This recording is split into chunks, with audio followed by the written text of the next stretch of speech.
talk very briefly about the future and this question of optimism. We should start with the youngest person on our panel, which is Nia. Are you optimistic for the future? Are you optimistic for how the Jewish faith will continue forward, based on your experiences with young people? Well, absolutely. And also speaking from my personal experience of joining this community so late, I'm optimistic that anyone can join the Jewish community in Melbourne, no matter what stage, no matter how they practice, how they plan to.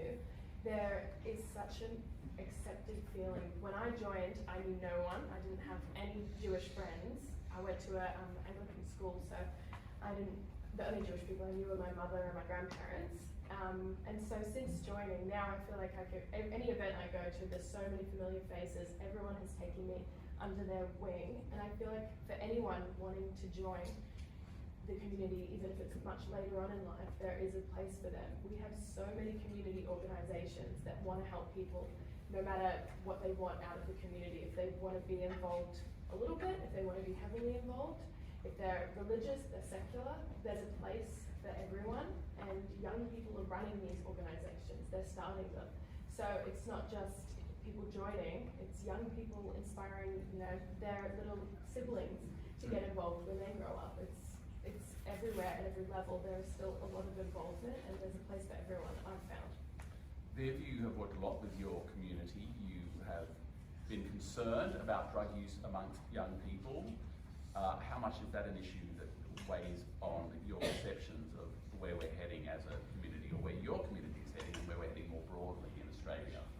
I have to say, if I take my experience working with the community during the pandemic, you can only have optimism and you can only have hope, because without that it would have been very difficult for many of the people in the different multicultural communities. They have to work through it. Andrew, Chris would know this and would see this more than I have as well, with floods, fires and everything else. I have an enormous amount of optimism for the multicultural and multi-faith community. I know we have a lot more to share and to celebrate and to be able to support each other. What I am concerned about is that level of level of racism that still exists in our society here in Victoria. And I would like us to actually be looking at the changes that are much more structural and more foundational than the tourism things that we talk about, some of the peripheral stuff that we do, which is fantastic, but I think we do need to look a lot deeper in our structure to even bring out that sense of optimism a lot more in our society. So very briefly, before we move on to Susan, you've raised structural racism. Let's just tease that thought out a bit. You think that there are barriers in how society is organised that favour certain groups over other groups? I think the structure that we have for a long time, by definition, supports the majority.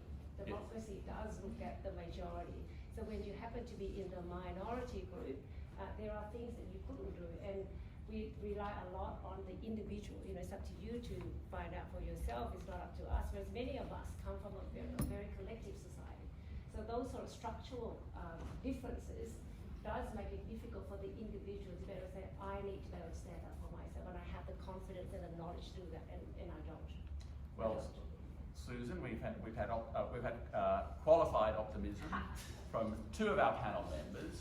What are your views? We go 3 from 3 here. Well, I will be unqualified optimism, and I think I'm that because just being at an event like this one tonight is really, when you think about it, quite astounding. And it's such a credit. Gabby was telling me that he spoke to the chief rabbi.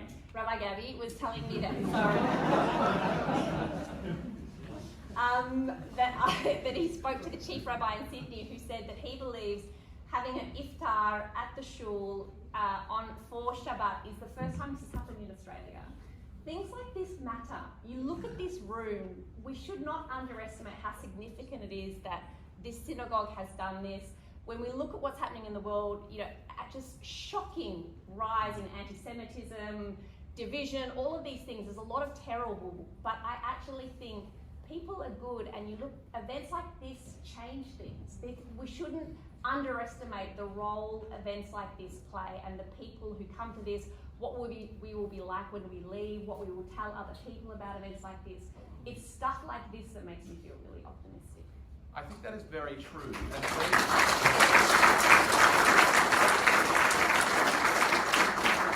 I was articulated something that I wanted to articulate myself about this event, and you encouraged us all to take a moment to realise its significance. And it's interesting that our dear friends and colleagues in Sydney were admiring of it, because I do feel that there is some truth to the contention that only in Melbourne could we be gathering in this way on a Friday night.